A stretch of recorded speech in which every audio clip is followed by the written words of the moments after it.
अगर घुट घुट कर जी रहे हो, खुद को चिता के समान बना लिया है, खोखले होते जा रहे हो, मरने का मन करता रहता है, भविष्य की चिंता सता रही है, अब आज से इसी समय से चिंता करना छोड़ दोगे। ये आज की वास्तविक कहानी तुम्हारे मन के सारे दुख निकाल राख कर देगी।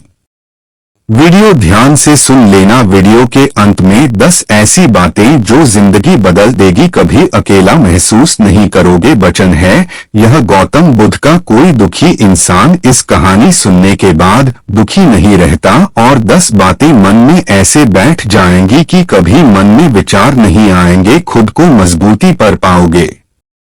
चिंता में खुद को बर्बाद मत करो, पागल हो जाओगे तो भटकोगे जिंदी आत्मा बनकर। इसलिए इस कहानी को ध्यान से सुनना। इसके साथ हम यह भी बता दें कि आपका दिल और दिमाग दोनों शांत रहेंगे। ये बात उन दिनों की है जब बुद्ध मरवन में अपना समय व्यतीत कर रहे थे। इस समय तक बुद्धि की प्रसिद्धि दूर दूर तक फैल चुकी। बहुत दूर दूर से लोग अपनी चिंताओं और परेशानियों का समाधान खोजने के पास आते थे। ऐसे ही एक दिन जब बुद्ध मरवन में अपने शिष्यों को प्रवचन दे रहे थे, एक अधेड़ उम्र का व्यक्ति अपने 21 वर्ष के पुत्र को अपने साथ लिए बुद्धि की तरफ चला आ रहा था।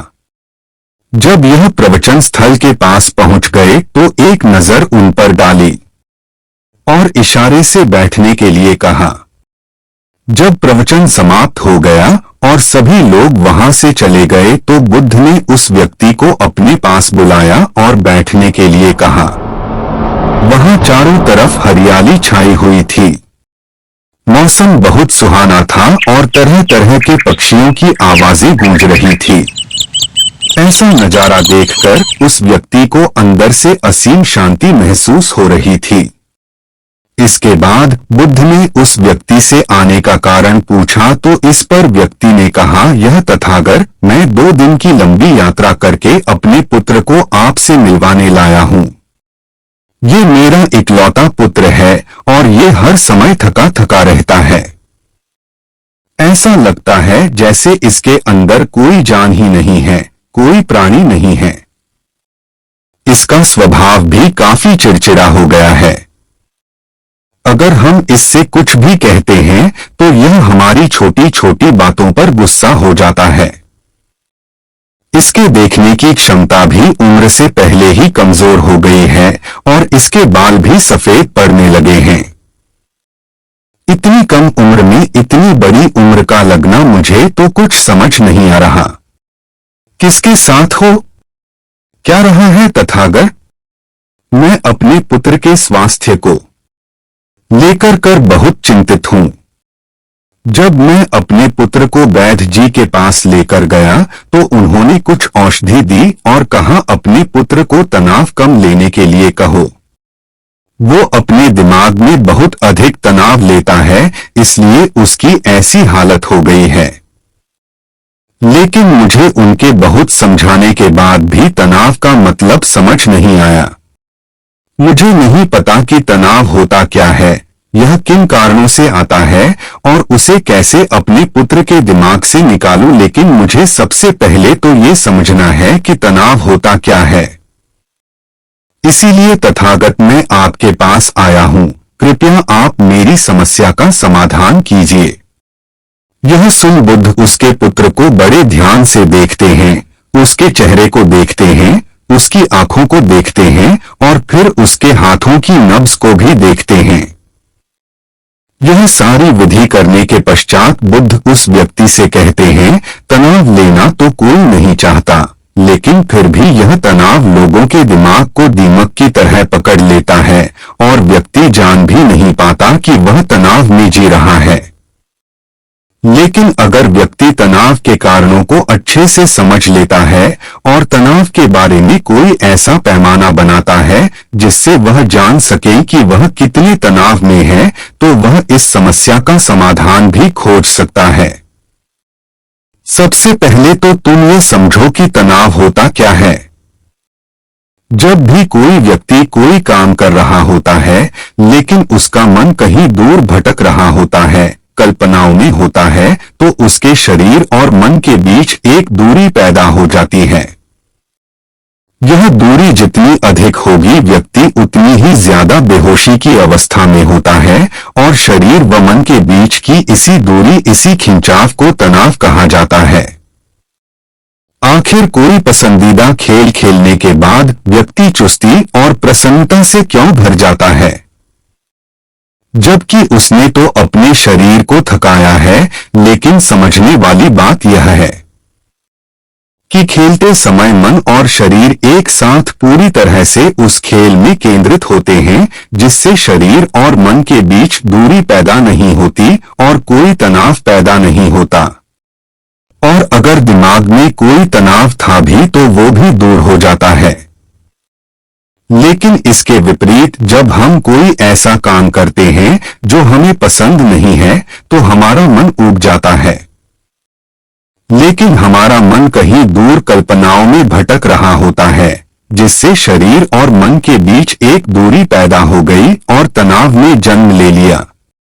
इसीलिए व्यक्ति को एक समय पर सिर्फ एक ही काम करना चाहिए और अपने तन और मन की सारी शक्ति उसी एक काम पर लगा देनी चाहिए, जिससे व्यक्ति के अंदर तनाव पैदा ही ना हो। इसके बाद बुद्ध ने कहा, तनाव पैदा होने के मुख्य 8 कारण होते हैं और जिसने इन कारणों को समझ लिया वो जीवन भर तनाव मुक्त रह सकता है। मुख्य कारणों में सबसे पहला कारण है महत्वाकांक्षी होना।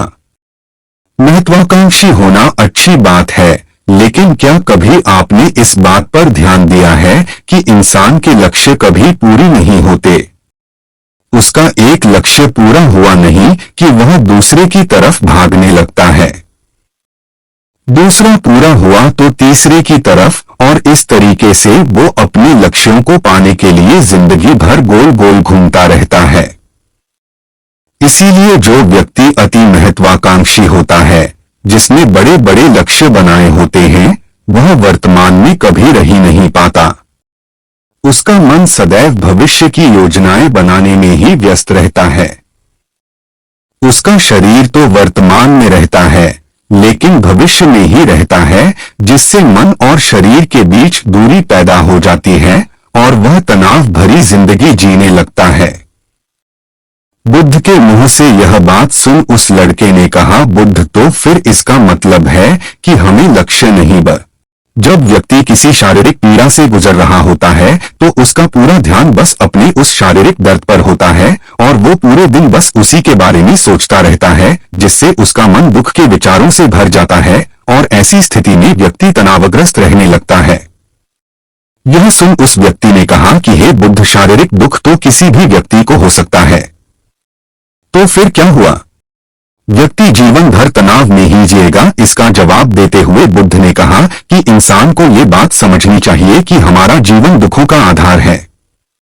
जैसे जैसे हमारा जीवन आगे बढ़ता है, इसमें दुख आते हैं, बीमारियां आती है और फिर अंत में मृत्यु भी है, तो बीमारियां इंसान के जीवन का अभिन्न अंग है। कोई इनसे बच नहीं सकता। बस किसी किसी के जीवन में ये समय से पहले आ जाती है तो किसी के बाद में पढ़ाती सबको है। जब इंसान का इस बात को अच्छे से समझ लेगा तो फिर वह अपनी बीमारी के बारे में सोच सोचकर ज्यादा तनाव नहीं लेगा, क्योंकि यह हमारे जीवन का अभिन्न हिस्सा है और इसके लिए व्यक्ति को शारीरिक रूप से भी अभ्यास करते रहना चाहिए। अपने जीवन में व्यायाम और स्वस्थ जीवन शैली को भी जगह देनी चाहिए ताकि उसका शरीर लंबे समय तक निरोगी रहकर सही से काम कर सके। तनाव का अगला कारण होता है अपनी योजनाओं को समझने के लिए समय न देना। कुछ लोगों के दिमाग में कोई विचार आए नहीं है कि वो बिना सोचे समझे उस पर काम करना शुरू कर देते हैं और जब उस काम में उन्हें असफलता मिलती है तो वह तनाव से भर जाते हैं, क्योंकि उन्होंने उस काम को शुरू करने से पहले उसके बारे में पूरी जानकारी इकट्ठा नहीं की थी। इंसान को कोई भी काम शुरू करने से पहले उसके अच्छे और बुरे परिणामों के बारे में ठीक से सोच विचार कर लेना चाहिए।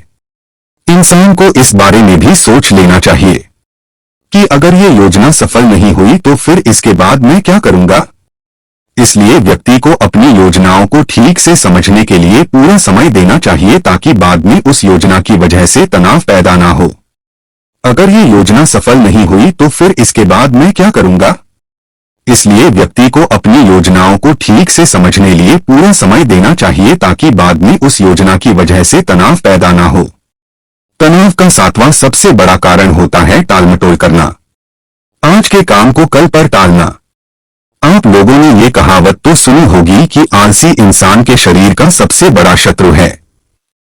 इंसान आलस्य की वजह से आज के काम को कल के लिए टाल देता है और फिर काम को टालना उसकी आदत बन जाती है। काम को कल पर टालने वाले व्यक्ति का काम कभी भी समय पर पूरा नहीं हो पाता और अगर किसी तरह से पूरा हो भी जाता है तो वह उतना अच्छा नहीं हो पाता जितना अच्छा उसे किया जा सकता था। और फिर यह बात व्यक्ति के अंदर तनाव पैदा करती है। लेकिन काम को टालना या काम को एकदम अंत समय पर करना एक आदत है। इसीलिए व्यक्ति ना चाहते हुए भी बार बार अपनी इस आदत का शिकार बन जाता है और काम को टालता रहता है और फिर जब काम की समय सीमा पास आ जाती है तो वह तनाव से भरकर काम को पूरा करने का प्रयास करता है। इसीलिए तनाव मुक्त रहने के लिए व्यक्ति को काम को टालने की आदत छोड़नी पड़ेगी और यह तभी संभव है जब व्यक्ति काम को समय से पहले खत्म करने का निश्चय करे। सबसे आखिरी और सबसे प्रमुख कारण जो तनाव का होता है वो है ज्यादा सोचना। लगातार सोचते रहना भी एक बीमारी है और यह उस व्यक्ति में सबसे ज्यादा पाई जाती है जो कपोल कल्पनाएं करता है, जो अतीत की घटनाओं और भविष्य की बातों के बारे में सोचता रहता है, जो बेवजह के अनुमान लगाता रहता है। इसीलिए व्यक्ति को ज्यादा सोचने की आदत पर लगाम लगाना चाहिए। इसके लिए जितना हो सके खुद को काम में व्यस्त रखना चाहिए और हर दिन ध्यान का अभ्यास करने को अपने जीवन का हिस्सा बना लेना चाहिए। बुद्ध के मुंह से यह सारी बातें सुनकर उस व्यक्ति ने हाथ जोड़कर, बुद्ध मेरा पुत्र तो अभी मात्र 20 वर्ष का ही है और इसमें अभी इतनी समझ भी नहीं है कि यह आपकी बताई सारी बातों का एक साथ पालन कर सके। आप कृपया करके तनाव मुक्त रहने का कोई आसान सा तरीका बता दें जिससे मेरा बेटा उसका अनुसरण भी कर सके और तनाव मुक्त भी रह सके। उस व्यक्ति की यह प्रार्थना सुन बुद्धि ने कुछ सोचते हुए जवाब, अगर तुम इतनी सारी बातों का पालन नहीं कर सकते तो इसके लिए एक बहुत ही आसान विधि है। तुम एक बार में एक काम को करने पर ध्यान लगाओ भी काम कर रहे हो, उस समय पर सिर्फ उसी काम को करो, सिर्फ उस पर ही अपना पूरा ध्यान लगाओ और अगर तुम्हारा मन इधर उधर भटक जाता है तो जैसे ही तुम्हें याद आए उसे वापस फिर उसी काम में लगा दो। ये सबसे आसान और अच्छा तरीका है तनाव मुक्त रहने का। तुम भोजन करो तो उस समय सिर्फ भोजन ही करो, उसके पूरे स्वाद का आनंद लो, उसी अनुभव करो। जब चलो तो अपना पूरा ध्यान सिर्फ चलने लगा दो। इससे तुम्हारा मन और तुम्हारा शरीर दोनों एक जगह पर केंद्रित रहेंगे। दोनों के बीच दूरी पैदा नहीं होगी जो कि तनाव का मुख्य कारण होती है।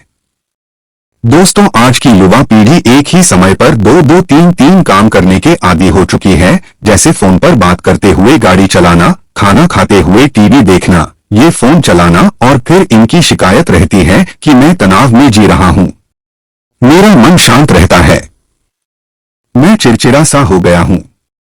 जब कोई व्यक्ति एक ही समय पर 3-3 काम करेगा तो तनाव पैदा होना तो स्वाभाविक है क्योंकि दिमाग तो एक समय पर पूरा ध्यान लगाकर सिर्फ एक ही काम कर सकता है। पूर्ण रूप से एक ही समय पर 2 कामों पर ध्यान कभी नहीं लग सकता। इसीलिए जहां तक संभव हो सके एक समय पर सिर्फ एक ही काम करने का प्रयास करें, वो भी पूरे ध्यान के साथ।